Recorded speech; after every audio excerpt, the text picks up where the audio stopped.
अस्सलाम वालेकुम dear students, welcome back once again. This is doctor Hadi here. आज हम ऑर्गेनिक केमिस्ट्री से एक छोटा सा टॉपिक डिस्कस करते हैं जिसका नाम है रिएक्टिविटी ऑफ अल्कीन्स।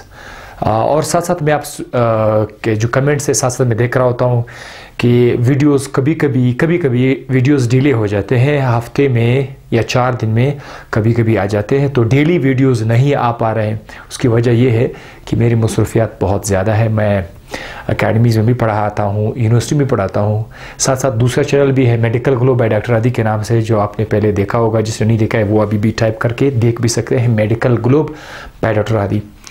तो इसीलिए थोड़े कभी कभी डिले हो जाते हैं, बट आप लोगों ने परेशान नहीं होना है। एक जैसे जैसे मेरे ये मुसरफियात थोड़े बहुत कम हो जाएंगे, फिर से डेली वीडियोस आपके पास आया करेंगे, बायोलॉजी से भी, केमिस्ट्री से भी, और फ्यूचर में भी शायद फिजिक्स भी शामिल हो जाए। और अगर आपका साथ रहा तो शायद इसमें कॉम्पिटिटिव एग्जाम के लिए, GRE के लिए भी हम कुछ बंदोबस्त करें। सो आज का एक छोटा सा टॉपिक है, वो है कि अल्कीन्स क्यों ज़्यादा रिएक्टिव है अल्केन से। मतलब आप ये भी कह सकते हैं, और अल्केन्स क्यों रिएक्टिव नहीं थे उसका ऑलरेडी मैं वीडियो रिकॉर्ड कर चुका हूँ, why alkanes are less reactive. अब अल्कीन्स क्यों रिएक्टिव है, ज़्यादा रिएक्टिव है, एक सवाल ये हुआ। दूसरा सवाल, अल्कीन्स में इलेक्ट्रोफिलिक सब्स्टिट्यूशन, इलेक्ट्रोफिलिक रिएक्शन क्यों होते हैं, अल्केन्स में नहीं होते थे। ठीक है, कौन सा नाम था? इलेक्ट्रोफिलिक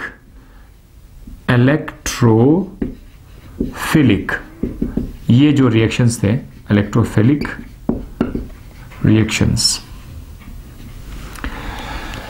इलेक्ट्रोफाइल किसी ऐसे ग्रुप को कहते हैं, लेट्स सपोज मैं X लिख देता हूं और X पर जो है मैं प्लस का साइन लिख लेता हूं। ऐसा कोई भी ग्रुप एटम या ग्रुप ऑफ एटम जिस पर प्लस का चार्ज हो, ये किसको लाइक करेगा? ये नेगेटिव चार्ज को लाइक करेगा। किसको चार्ज लाइक करेगा? Negative charge. और नेगेटिव चार्ज जो है ये हमारे पास क्या है? इलेक्ट्रॉन्स हैं। इलेक्ट्रॉन में कौन सा चार्ज है? नेगेटिव चार्ज है। तो वो तमाम के तमाम एजेंट जिसको इलेक्ट्रॉन चाहिए, यानी उस पर खुद कौन सा चार्ज होगा? पॉजिटिव चार्ज होगा। ऐसे एटम या ग्रुप ऑफ एटम जिस पर पॉजिटिव चार्ज है, they are called as electrophiles. इनको क्या बोलते हैं? इलेक्ट्रोफाइल्स। और ये जब रिएक्शन करते हैं तो ये किसी इलेक्ट्रॉन पर अटैक करते हैं। ऐसे रिएक्शन को कहते हैं electrophilic reaction, electrophilic reactions.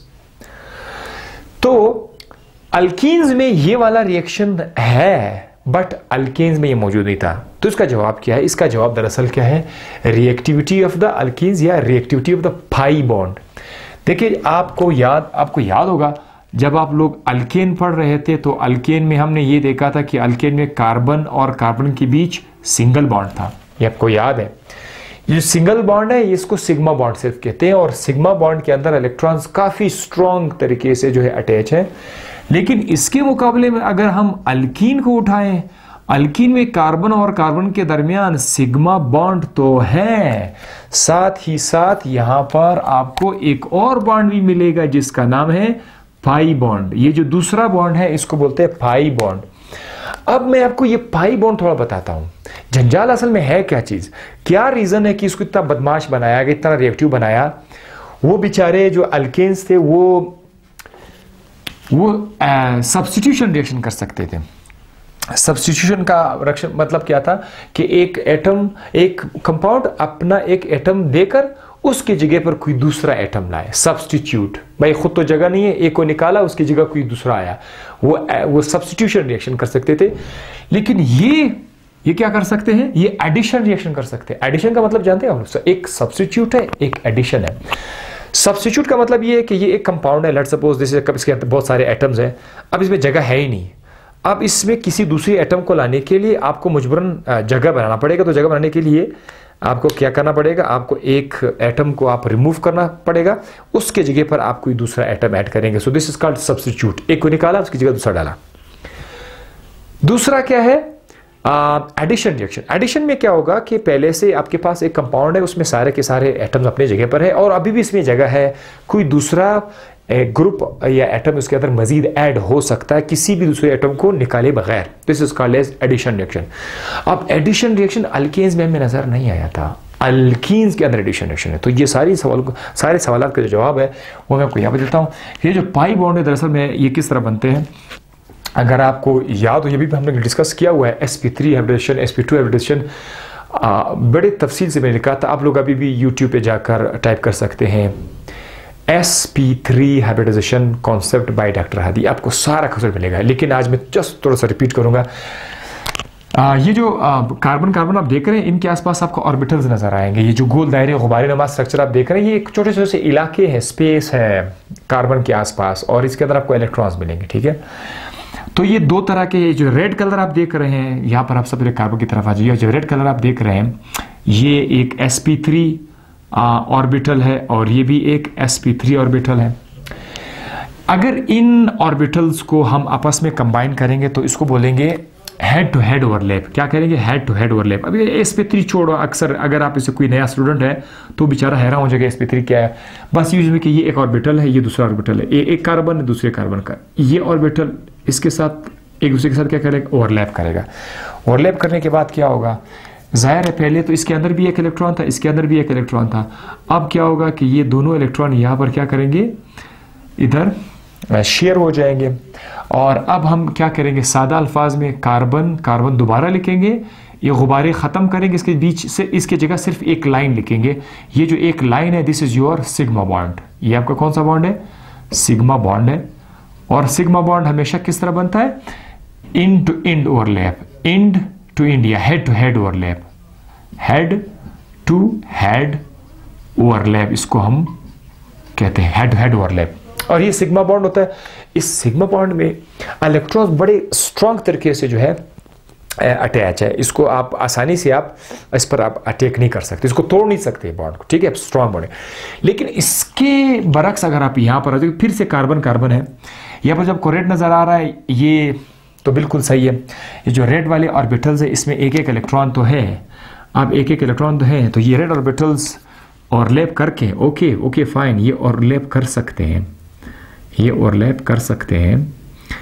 Okay, ये ओवरलैप कर सकते हैं, इसके बीच इलेक्ट्रॉन आ सकते हैं, वो जो दोनों इलेक्ट्रॉन थे वो अभी इसके बीच आ सकते हैं, फिर से सिग्मा बॉन्ड बनेगा। लेकिन इस कार्बन में अगर आप देखें, ये वाला जो एक ऑर्बिटल आप देख रहे हैं, जिसका ये ऊपर वाला ऐसा ही नीचे, ये अनहाइब्रिडाइज्ड p ऑर्बिटल है। ऐसा ऑर्बिटल जिसने हाइब्रिडाइजेशन में हिस्सा लिया ही नहीं है, that is called as unhybridized. और इस गुब्बारे के ऊपर वाला हिस्सा नीचे वाला हिस्सा दोनों हम लोग लिखते हैं, दोनों लिखते हैं, जिसने हाइब्रिडाइजेशन में हिस्सा नहीं लिया। अब अगर आप नए हैं, आप न्यू कमर है, आपको पता नहीं कि हाइब्रिडाइजेशन क्या है, तो आपको ये समझ में नहीं आएगा। आपको जाना होगा, हाइब्रिडेशन को समझना होगा। और अगर आपने चैप्टर पढ़ा हुआ है हाइब्रिडाइजेशन का, तो बड़े आराम से आपको समझ आएगा कि पता है कि क्या है।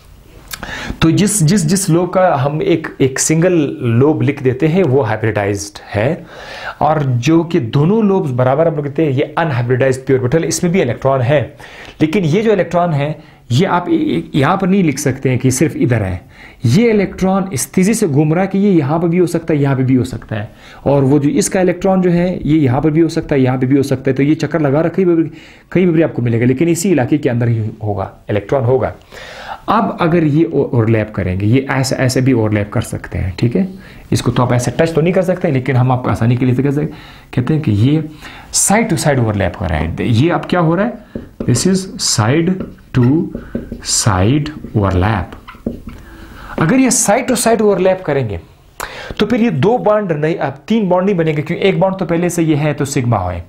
ये एक सिंगल बॉन्ड इसे बनेगा, जिसका ये ऊपर वाला हिस्सा होगा, ये नीचे वाला हिस्सा होगा। ये यूं समझे कि ऐसे एक किस्म का बादल है, एक किस्म का इलाका तैयार हो गया। ये इसका अपर पार्ट है, इसका लोअर पार्ट है, तो बॉन्ड एक होगा, बॉन्ड एक होगा।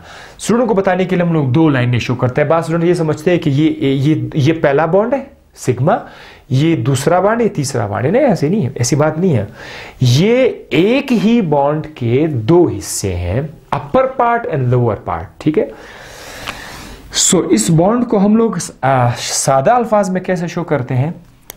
इस बॉन्ड को हम ऐसे शो करते हैं, कार्बन कार्बन लिख लेते हैं, और इनके बीच एक सीधा लाइन तो ड्रॉ कर लेंगे। ठीक है, वो तो सिग्मा बॉन्ड है, this one is sigma bond. इसके अलावा हम लोग एक और लाइन भी ड्रॉ करते हैं, this one is the pi bond, this one is the pi bond. और साइड टू साइड आपको हमेशा कौन सा बॉन्ड मिलेगा? Pi bond. और हेड टू हेड आपको कौन सा बॉन्ड मिलेगा? Sigma bond. अब यहाँ पर जो इलेक्ट्रॉन्स की बात हम कर रहे थे कि सिग्मा बॉन्ड में इलेक्ट्रॉन्स बहुत ही मजबूती से अटैच होते हैं बीच में दो कार्बन के बीच, लेकिन ये जो पाई बॉन्ड है ये इतनी मजबूती से नहीं है, या आपको बहुत लूजली आप नजर आएंगे, ठीक है। तो इस पूरे इलाके में जो इलेक्ट्रॉन्स हैं यहाँ पर वो जो एक इलेक्ट्रॉन दो इलेक्ट्रॉन चक्कर लगा रहे हैं वो इतनी मजबूती से स्ट्रांगली अटैच नहीं है because of that side to side overlap. अब ये एक बादल है, इस पर आप आराम से अटैक कर सकते हैं। अब ये बाहर से अगर आपके पास कोई इलेक्ट्रोफाइल है, देखो इलेक्ट्रोफाइल की बात हम इसलिए करते हैं क्योंकि ये जो जगह है ये इलेक्ट्रॉन का जगह है, ये नेगेटिवली चार्ज प्लेस है। तो आप क्या कर सकते हैं, इसकी मदद से आप यहाँ पर अटैक कर सकते हैं, एक पॉजिटिव एटम या ग्रुप एटम को यहाँ पर आप अटैक करा सकते हैं। इस इलेक्ट्रॉन को ये खुद ले सकता है, इसको यूटिलाइज कर सकता है, यानी आप लोग इस बॉन्ड को तोड़ सकते हैं। जो पाई बॉन्ड है इसको आप क्या कर सकते हैं, तोड़ सकते हैं। तो जब आप इस पाई बॉन्ड को तोड़ोगे तो इस कार्बन पर भी आपको जगह मिल जाएगा, ठीक है। इस कार्बन पर आपको जगह मिल सकता है कि वो X जो है वो यहाँ पर अपने आप को क्या करेगा, अटैच करेगा। अब ऐसे रिएक्शन जिसमें एक पाई बॉन्ड टूट जाए, उसकी जगह पर कोई बाहर से कोई दूसरा एटम अटैच हो जाए पॉजिटिवली चार्ज, जिसको इलेक्ट्रॉन चाहिए, हम इस प्रोसेस को क्या कहते हैं, इलेक्ट्रोफिलिक सब्स्टिट्यूशन रिएक्शन कहते हैं। तो ये वो रीजन है कि अल्कीन ज्यादा बदमाश है, अल्कीन ज्यादा रिएक्टिव है, बिकॉज उनका पाई बॉन्ड को तोड़ना आसान है, because it is very easy for the electrophile to break the pi bond electrons। Pi bond के जो इलेक्ट्रॉन्स हैं उसको आप बड़े आराम से क्या कर सकते हैं, तोड़ सकते हैं। अच्छा, क्यों तोड़ सकते हैं? Because pi electrons are loosely bond, because यहां पर हम लोग ये भी लिख सकते हैं, because pi electrons are loosely bonded. Sigma bond electrons are tightly bond, these are loosely bond. यही वो रीजन है कि अल्कीन्स ज्यादा बदमाश हैं।